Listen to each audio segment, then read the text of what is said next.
Assalamualaikum warahmatullahi wabarakatuh. Kami dari kelompok 5 akan mempresentasikan sebuah makalah yang berjudul Mampu Memahami Tata Cara Merencanakan Karya Tulis. Baik, sebelumnya akan saya perkenalkan dari kelompok 5. Yang pertama ialah Malindo Anggreni Puspitasari, saya sendiri, dan yang kedua ada Lutfi Luciana, dan yang ketiga ada Indah Saidatus Sa'diyah. Nah, untuk materi yang pertama, yakni cara mencari sumber rujukan dengan tepat. Rujukan adalah sesuatu yang digunakan pemberi informasi atau pembicara untuk menyokong atau memperkuat pernyataan dengan tegas. Dikenal juga dengan sebutan referensi. Dan sumber materi rujukan adalah tempat materi tersebut ditemukan. Sistem rujukan dalam konteks karya ilmiah merupakan sebuah data informasi atau sumber untuk menunjukkan dari mana sebuah kutipan diambil sehingga dapat disesuaikan atau dipertanggungjawabkan. Dalam menulis rujukan yang bersumber dari karya terjemahan, ada beberapa unsur yang harus diperhatikan dalam susunannya sebagai berikut. Dan yang pertama ialah nama penulis asli diakhiri titik atau nama dibalik. Dan yang kedua, nama penerbitan karya asli diakhiri tanda titik jika tahun penerbitan buku asli tidak dicantumkan. Ditulis dengan nama tahun. Nah, cara menulis kutipan langsung yang pertama ialah kalimat kutipan harus diintegrasikan dengan teks. Dan yang kedua, jarak antar baris kutipan adalah 2 spasi. Dan yang ketiga, kutipan diampit dengan tanda kutip atau petik 2. Setelah kutipan, tulis sumber yang berupa nama pengarang, tahun penerbit, dan nomor halaman di dalam tanda kurung.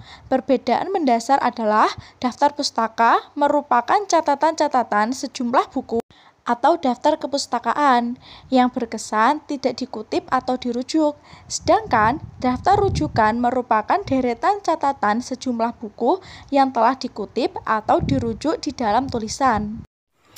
Apa saja yang bisa dijadikan sebagai sumber rujukan? Berikut ini beberapa sumber referensi yang biasanya digunakan, yaitu 1. Jurnal. Jurnal adalah tulisan khusus yang memuat artikel tentang sesuatu bidang ilmu tertentu yang ditulis oleh seseorang yang kompeten di bidang ilmu tersebut. 2. Buku. Yang ketiga, surat kabar atau majalah. Yang keempat, internet.